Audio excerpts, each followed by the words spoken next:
Interview 1. It can be very difficult when you're having a hard time at school. Who can you talk to? Where can you go to find help? Today, I'm speaking to Grace, who had a very hard time at school. She's here today to talk about how she dealt with it and how she's helping people now. Hi, Grace. Thanks for coming on the show. It's nice to be here. So can you tell us a little bit about the Text a Friend service? Yes, it's a special text help service for students who are having a hard time. I think that school can be very difficult sometimes, and it's hard to know who to talk to and where to go for help. So I started the Text a Friend idea for students with problems like these. Students who are having problems text our special number and a student will text them back. Then they will meet and talk about the student's problems. Why did you start the Text a Friend service? Well, a year ago, I was having a really hard time at school. I was having a lot of problems and I wasn't finding them very easy to deal with. It all started when I fell out with my best friend. Then I started to get really bad grades in all my tests. I wasn't getting along very well with my mom and dad at the time, so I couldn't speak to them either. I just didn't know what to do. So what did you do? Well, in the end, a classmate helped me. It was someone I didn't know very well, but she could see I was feeling really upset and unhappy. She spent a lot of time with me and listened to all my problems. We spoke about what I could do to make things better. After that, I wanted to help people who were having problems like me. I wanted them to know that there were people who could help them. And can anyone use this service? Yes, absolutely anyone. Students of all ages can have problems. It doesn't matter if you're new to a school or if you've been there for years, people can have problems at any time. I think some of our listeners might want to start their own Text a Friend service in schools after listening to you, Grace.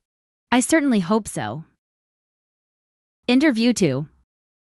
Hello and welcome to Hobby Hour, where we love hearing about some of the interesting hobbies our listeners have.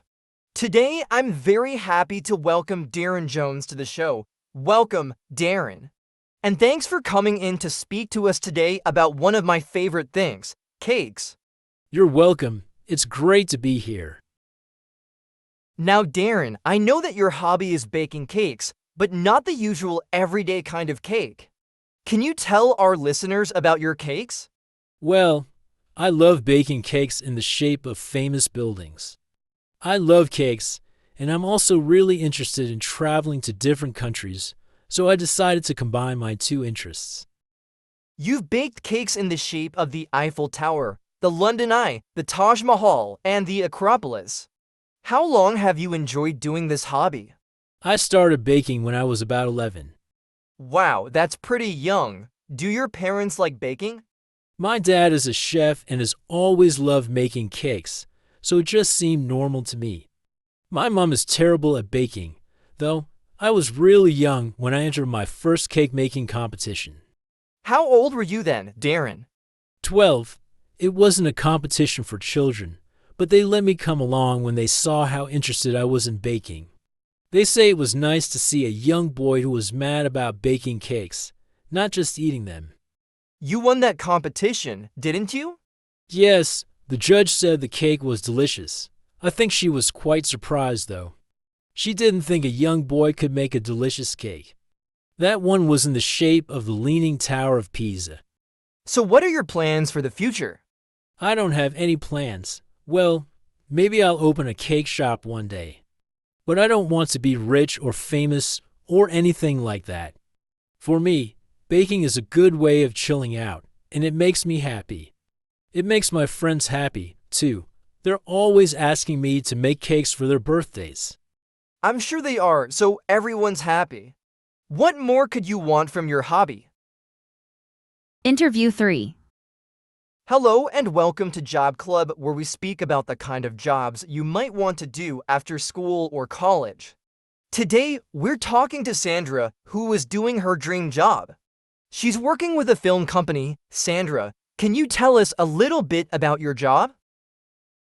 Well, everyone thinks that my job must be really amazing. It's good, but it's not what a lot of people think. I mean, I don't meet famous people every day or anything like that. The company makes documentary films mostly. I don't film them myself. Most of the time, I just watch and learn and bring the film crew cups of tea. Working with a film company must be exciting though. Have you ever met anyone famous in the course of your work? It's a very small independent company, so we don't really work with famous people. I met a lot of very interesting people, but famous people? No, not really. So what do you like about your work with the film company? It's never boring. We go somewhere different and meet new people every day. You never know what will happen next. And is the money good? Well, this is an internship, so I don't get paid, no. I'm hoping to find a paid job next year so I can start making a bit of money. I would really like to move out of my mom's house. I know the feeling. So Sandra, how did you find out about this internship? I'm sure a lot of people would enjoy this type of experience. Well, I've always loved making films. I showed some of my films to my English teacher and she said she was very impressed. She told me I should think about working in film production after school. Then I saw this advert in the paper. The company was looking for creative people who wanted a challenge. I thought that sounded like me, so I applied for it, and here I am. What are your plans for the future? Well, hopefully the work I've done with this company will help me find an interesting job. I'd really like to work in film in the future, and like I said, I'm starting to feel that I want a place of my own. Good luck with all your plans, Sandra.